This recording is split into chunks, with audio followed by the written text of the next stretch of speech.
the Kentucky Derby.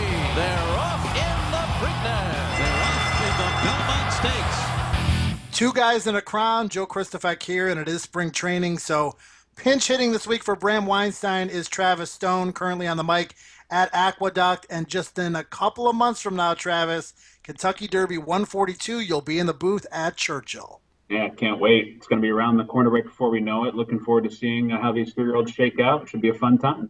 Couple of major preps on the road to the Kentucky Derby this week. Let's start with the Tampa Bay Derby.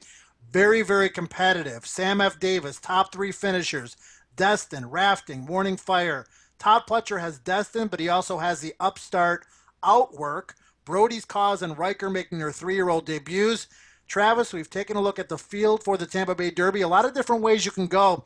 We're going to put 2 minutes on the clock, and I'm going to ask you some questions about the race and about the three-year-old division in general. In the Tampa Bay Derby, which horse is the most likely to get their picture taken? Given the pace and how we expect the race to play out, I hate to be chalky. I'm going with Destin. I just like the way he's developing. His last race was strong. He feels like the most likely winner. Yeah, Destin's a proven router. He likes this racetrack, and like you said, should be a fast pace, so I agree with you. Destin, the most likely winner. But Travis, we both know the name of this game is trying to make money. We both try to avoid the favorites if at all possible. And a lot of times you pick against horses, not necessarily on horses. Horses you would pick against here, horses that have the best chance to flop.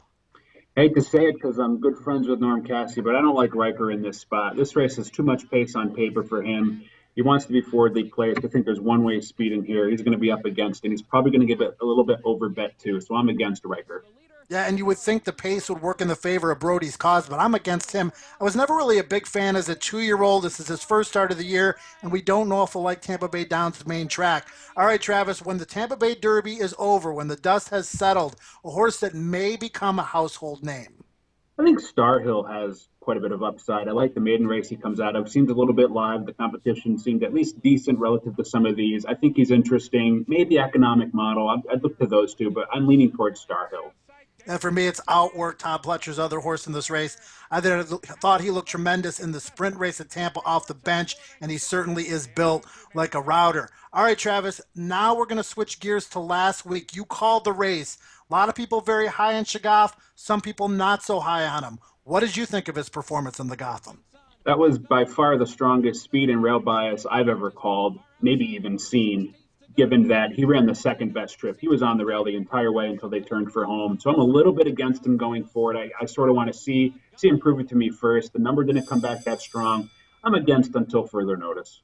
All right, well, it's probably not going to be my Bulls. Certainly not going to be your Knicks. NBA championship winner, Golden State Warriors, San Antonio Spurs, or somebody else? How can you go against Greg Popovich? I'm going Spurs all the way. He's like the mad scientist of basketball coaches. They're my pick. Yeah, defense and half-court offense wins championships. I agree with you on the Spurs. For Travis Stone, I'm Joe Kristufek. Bram Weinstein returns next week for another edition of Two Guys in a Crown.